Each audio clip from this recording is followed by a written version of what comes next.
everyone. My name is Melody Jones-Poynton. And I'm the Reverend Thomas de Vermouth.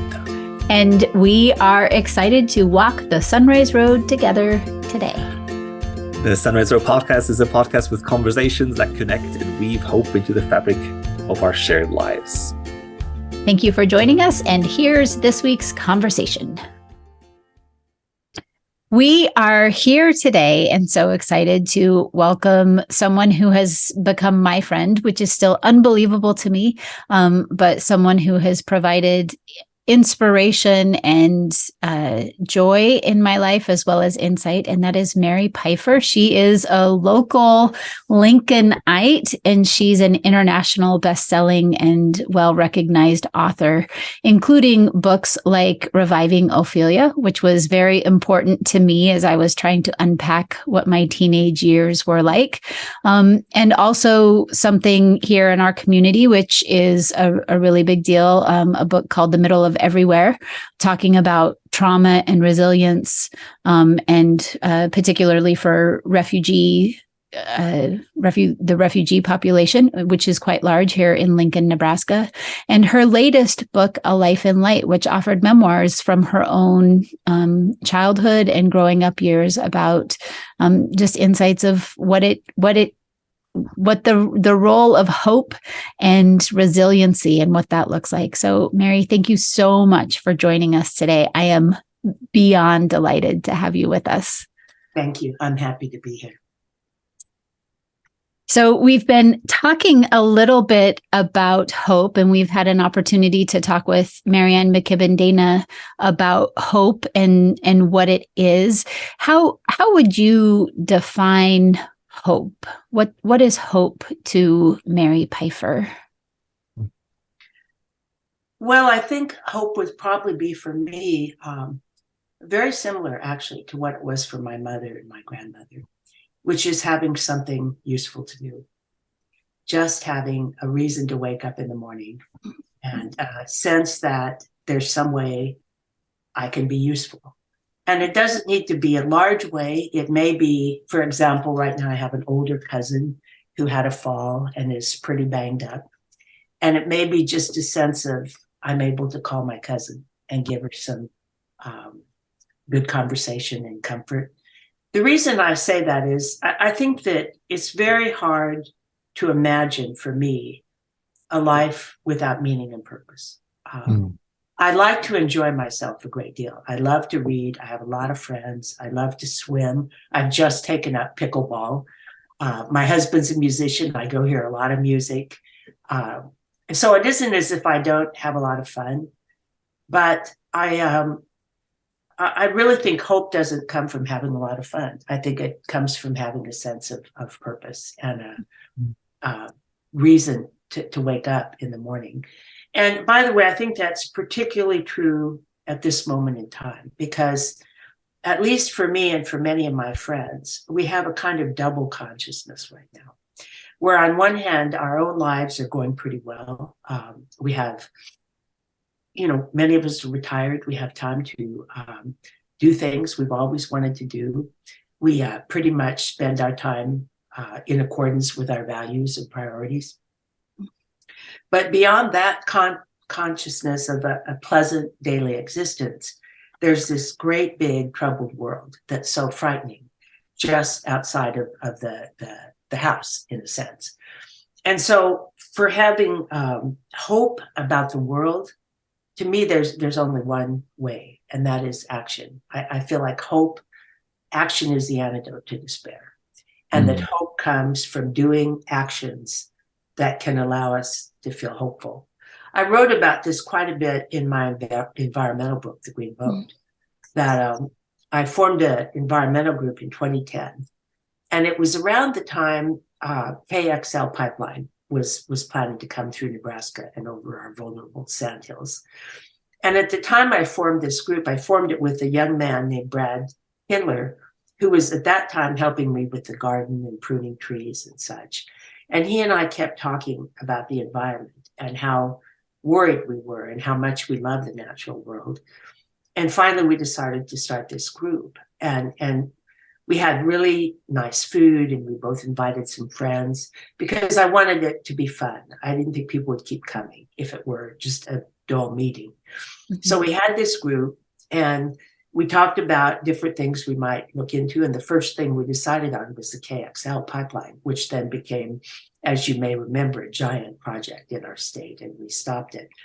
But anyway, when people were leaving after that dinner, that first night, I was out in the kitchen doing dishes, and I was humming.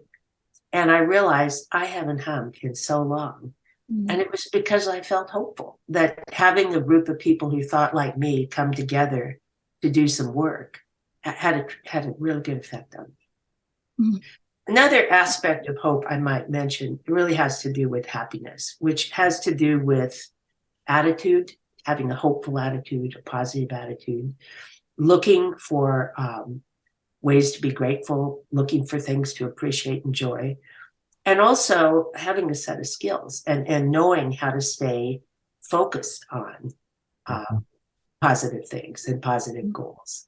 For example, one chapter in my book, Women Rowing North, is about building a good day and just knowing how to wake up in the morning and set an intention and face the world with courage and compassion and a eagerness to be pleased with the world for that day. And all of those kinds of good day building skills, positive attitudes, setting an intention, gratitude, those end up being a part of hope, I think, part of hope. It's a long answer to a short question. But it's a really good answer. And particularly for me, I shared with our congregation a couple of weeks ago when we kicked off this series on hope that that week of New Year's, that week between Christmas and New Year's, for me was really, really hard. Not only because all of my family was going back home, but also because I was sad. I had seasonal affective disorder. It was so gray. And I know that that's all situational things, and mostly want to claim that my life is a mostly privileged life. But I know that you have worked a lot with folks who do not come from that privilege. And in those times, I think it is important to say, where is hope today? And because of the resiliency, and this is a word that Marianne McKibben Dana uses a lot, and that you used a lot in your book, The Middle of Everywhere, the resiliency and the ability to get through today and try to even think about tomorrow. You have to start somewhere. You know, it's very interesting because this last year, I've been working with Jim and I, with two other couples, to settle an Afghan family. And this particular Afghan family, when they came, was two parents and three children, but the mother was pregnant, and they had a baby last Christmas. They had a little boy, Mashal, December 27th. But they had been through a terrible time in Afghanistan. Anybody who's been in Afghanistan has been in a terrible time. In fact, the men are young in this family, and our family is connected to probably 50 other people here in Lincoln that are part of that family. They're all Ahmadullah, Hamadullah, Sharifullah, Tarakullah, Ezatullah. They all have a certain, we've started calling my husband Jimadullah because he's done driving lessons and done so much with the men. But the situation in Afghanistan, very traumatic. And the men are young. And so people would say, what did you do before the war? They have no life before the war. They grew up to be soldiers at 7 or 8, and their whole lives have been involved with fighting a war. But yet, when this family got here, and we started to be able to help them connect to food and work and the school system and different community resources, and particularly to each other, to their family, what actually surprised me most is just how extraordinarily resilient they were and how happy they were. And as opposed to Americans, this big extended family is never in a hurry. people are, in fact, it was the problem at first because we'd show up to take him to a dental appointment and we'd be about 15 minutes away from the dentist. And the father would always say, would you like some tea? And we'd have to go, no, you can't have any tea. We're going to the dentist right now. But that was to them like, well, you'd never rush things to the point you wouldn't sit and have a cup of tea before you did it. And the family is also very gregarious. So if we go over to visit our family, sometimes 20 people would be there sitting on the floor talking and visiting. And what struck me most, well, first it struck me how resilient they were. But the second thing that really struck me about that and continues to strike me as I get to know more and more of this family is how lonely we Americans are, how much time we spend by ourselves, how isolated we are from even our best friends. I have several close friends, and sometimes I don't see them for a month. I just get caught up in other things. And in this family, you don't have to call ahead and make elaborate arrangements to see people. You just walk in the house and somebody gives you a cup of tea and you just sit around and visit with whoever shows up. So there's some really beautiful almost tribal things that make for, I think, resilience. That's the other thing in terms of things like money and resources. They're all shared so that even though nobody's rich, people aren't quite as frightened as most of us are about not having money because they know people help them take care of them. That's powerful. That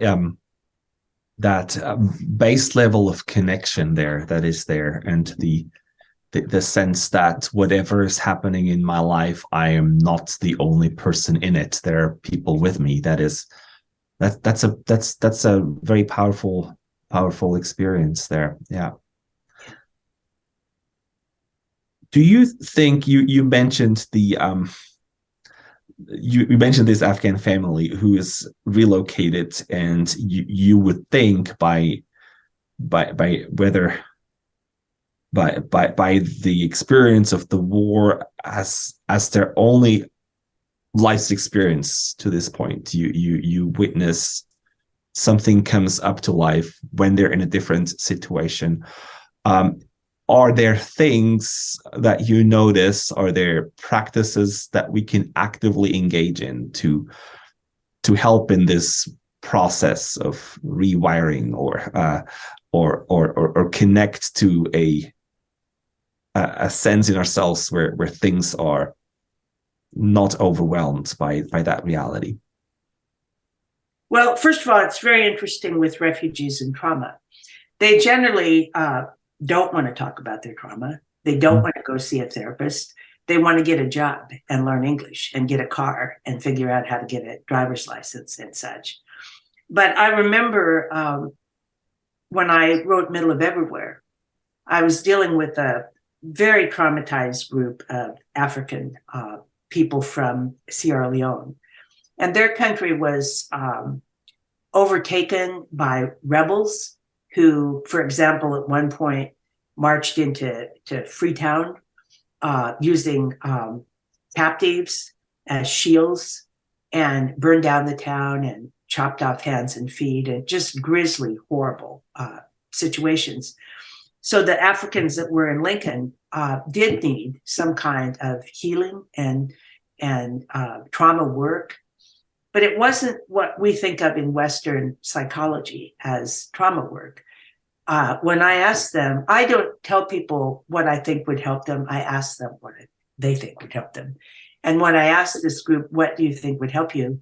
They said, we need a cow and we need a place to roast a cow and have all of our people come together and have a feast and have drumming and have a ceremony around a roasted cow. And when the people from the Sinjar Mountains came here, they'd been in a great deal of trauma from the Iraqis. And what they wanted most was to figure out a way to symbolically bury the dead that had been killed and left behind. So it's very idiosyncratic what people need. One thing for sure, and this makes me think of you crying when your family left. One thing for sure with refugees is they do better with family. people that come here by themselves just have a much harder struggle than people who come here with family. And if they don't have family, but if they do as well, it's really important for people to be with their own people, have people who can speak their language that they can spend time with their own houses of worship, whatever that means, and also with their own food. We now have a grocery store in Lincoln that's selling Afghan bread and hollow meat and the things that Afghans need to be comfortable eating food here in this country.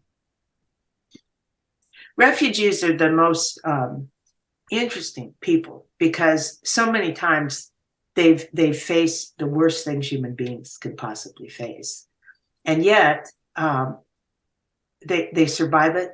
Only the most resilient make it to America, and when they come here, they tend to work very hard so that their children can do very well, and they sacrifice quite gratefully for those children to be able to move forward.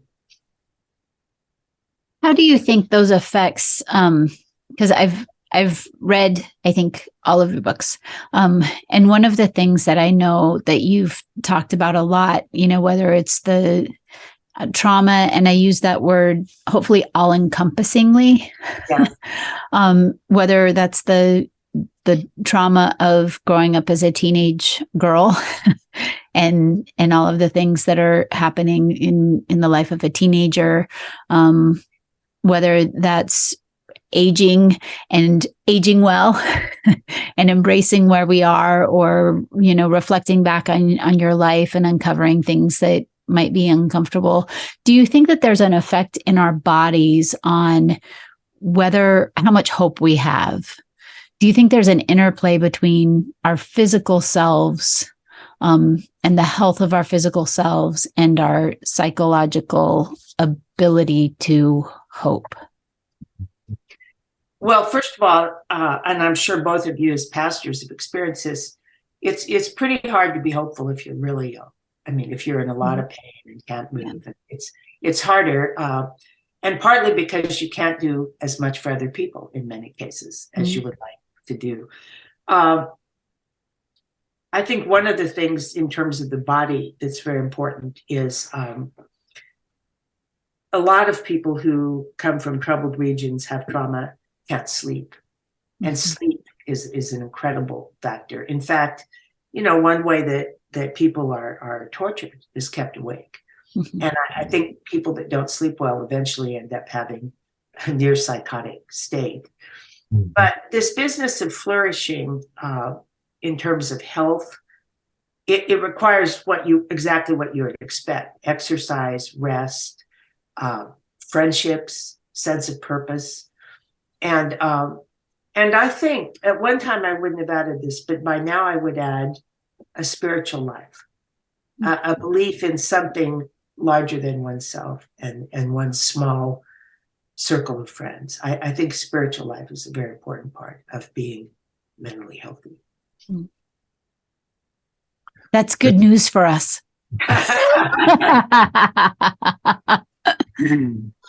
That is good news for us.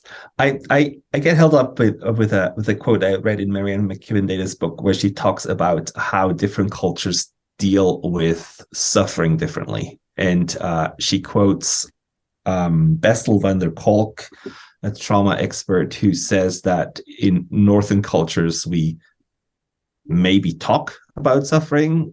Often we medicate it officially or unofficially.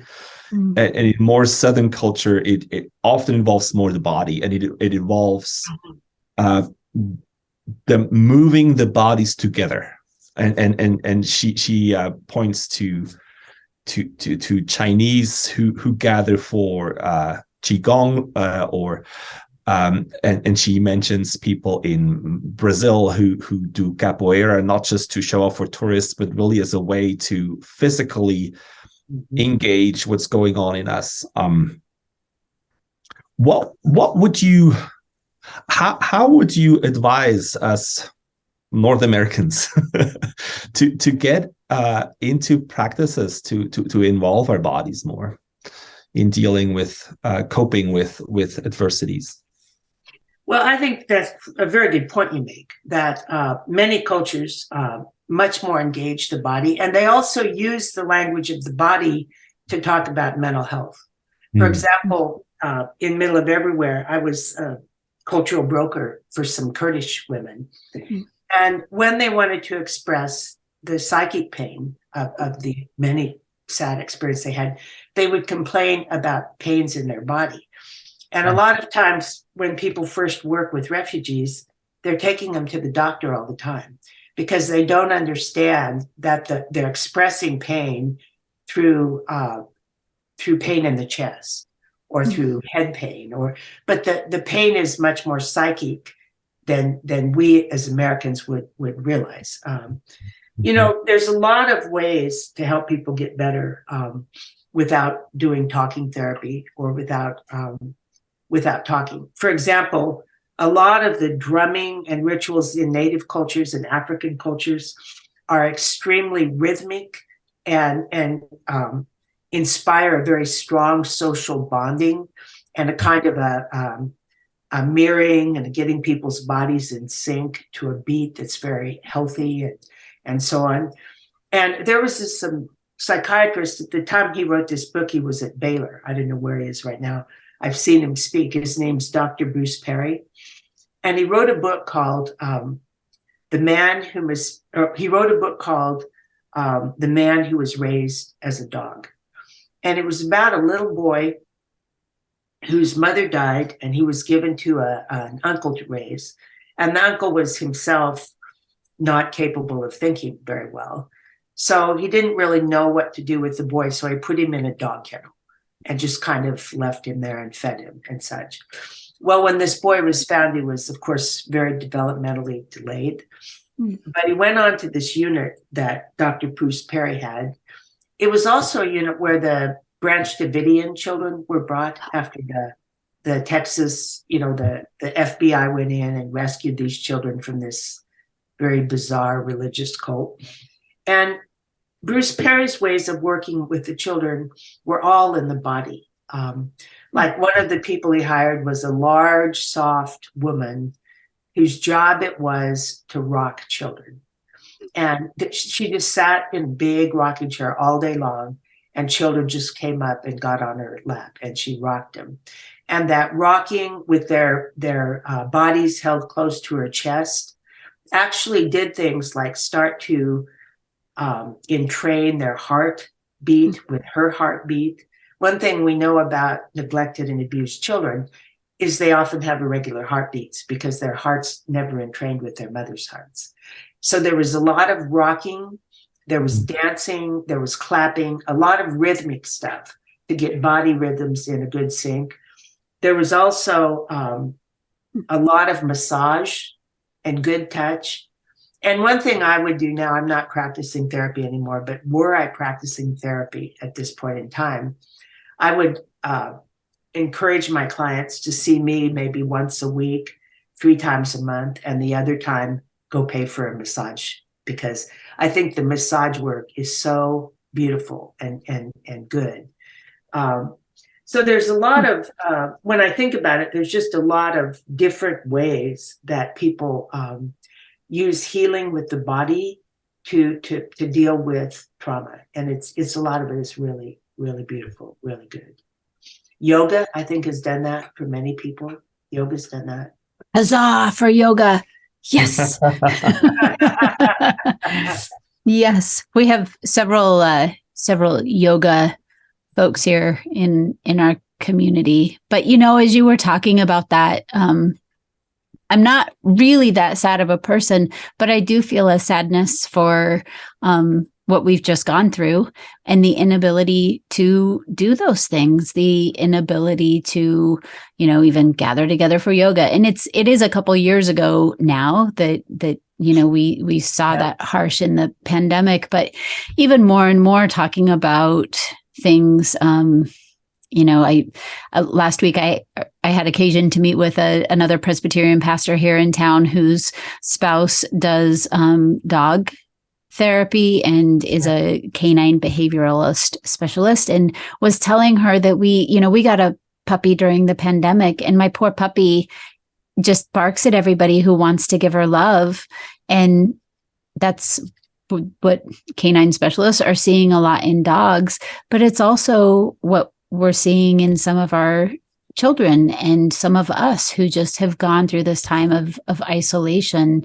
It is very hard to come out of that trauma and to know how to be healthy. And I feel kind of like that's where I am right now. I'm sort of on a, like, I'm going to take every vitamin. I'm going to, run every other day. I'm going to do as much yoga because I can.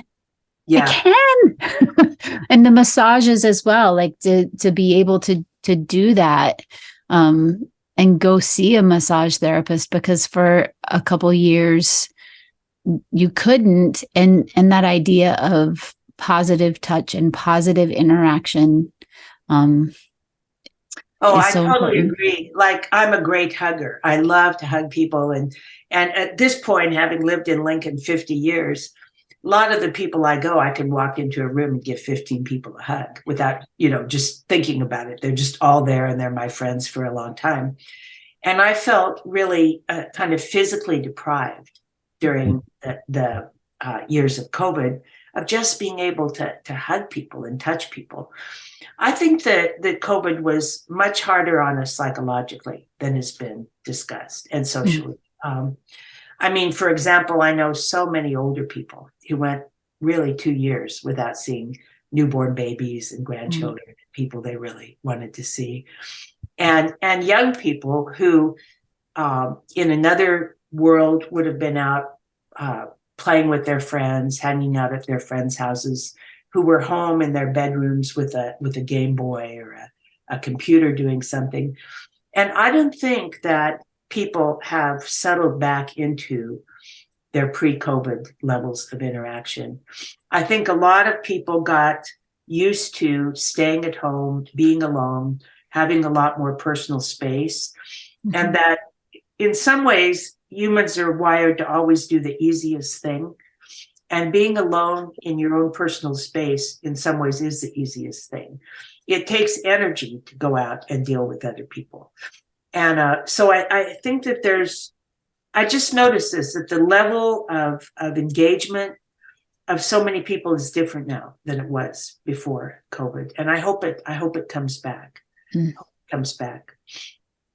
I just read a beautiful book. I've got a job now as a book reviewer for National Magazine Psychotherapy Networker. And I just read a beautiful book called Awe, A-W-E, by Dr. Keltner. But one of the things he talks about with teenagers is he feels like they're deprived of awe, that they just don't spend enough time doing things that would create awe in their lives. That they're in front of a computer or a device, or they're in structured activities, and just missing these things that children used to have, of being along a river, or being outside at night lying under the stars, or out hiking, and so on and so on. And I thought, well, that's a really interesting idea. What if we designed activities for people in order to create awe-filled experiences for them? Because there's all sorts of positive mental health and health factors that increase with awe, with that experience. And it's just another interesting vector to look at when we're talking about what do humans need. And that may be in part what I was referring to when I said a spiritual life, is having the experience in our lives of just realizing something vast and mysterious, something so much larger than us, that makes us feel small, but not in a sad way, but small in the sense of being part of something so large and great and beautiful. And it's a really interesting thought, isn't it, that we could possibly do more orchestrating awe for ourselves and our friends and children. That's beautiful. I have to confess, I'm a reluctant scout parent. I was never. Are you going to say that publicly, Thomas? I say that publicly. I have boys who want to go scouting. And so they drag me along because parents' involvement is so big in scouting. And so, yeah, and it's so true what you just said. It's like, the body wants the easy way out. Like every scout outing when we have a camp out, of like, I'm gonna miss my bed and my CPAP machine and all those kind of things. But I I've never come back regretting that night under the night sky. Or yes, that was maybe a fairly sleepless night, but this was an experience of bonding with kids I don't usually think I know what to talk about, but for some reason it was possible there around the fire.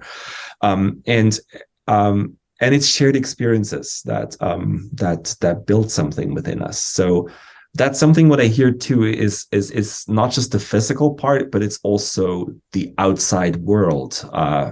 From what you've been saying, is really there's something that happens with us when we put ourselves out there.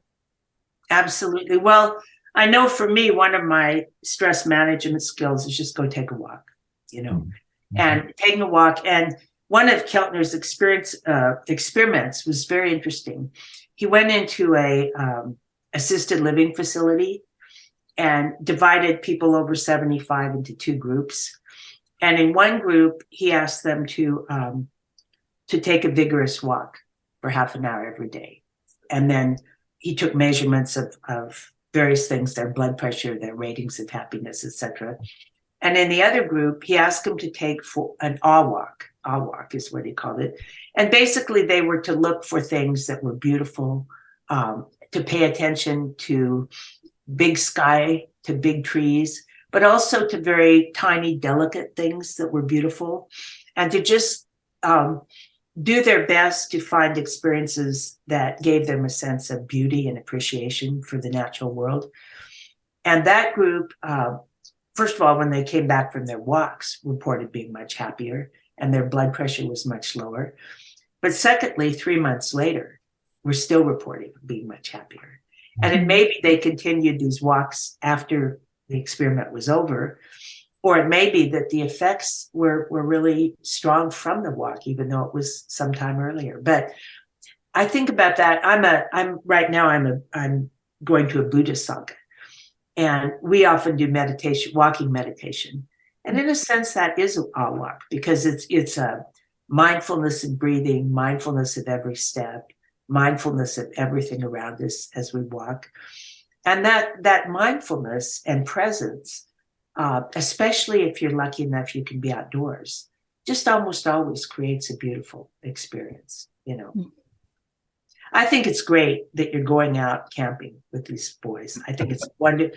Even if the campouts aren't perfect and the boys sometimes don't they'll remember it their whole lives.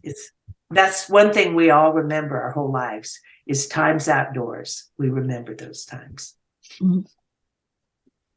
I will say that is, for me, one of the hidden gifts of the COVID years. And I like to think about those as behind us. I think now we're just looking at the effects of the COVID years. And one of the effects of the COVID years is that while we didn't see a lot of our extended family, we as a family were really, really tight-knit. Even to this day, my children would much prefer, they've sort of missed going to spend the night with friends. They really want to do things with us. And I think that that's one of the things that I do treasure.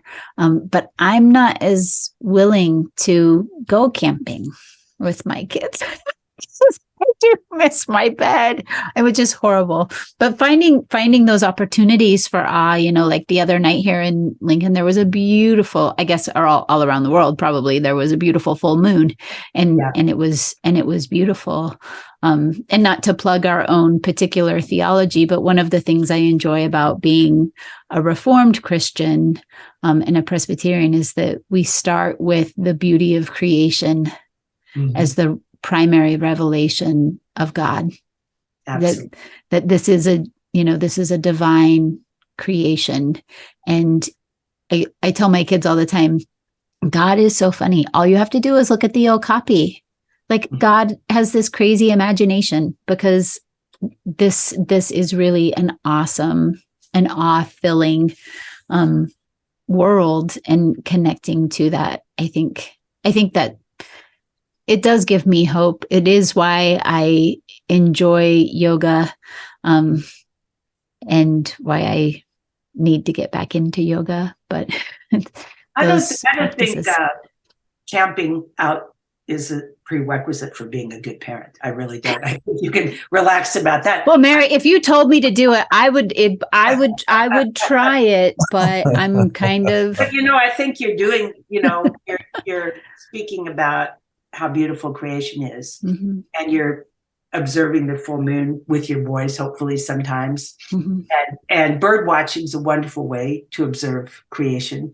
Those kinds of things with children are opportunities for them to experience awe. So that's great too. Yeah.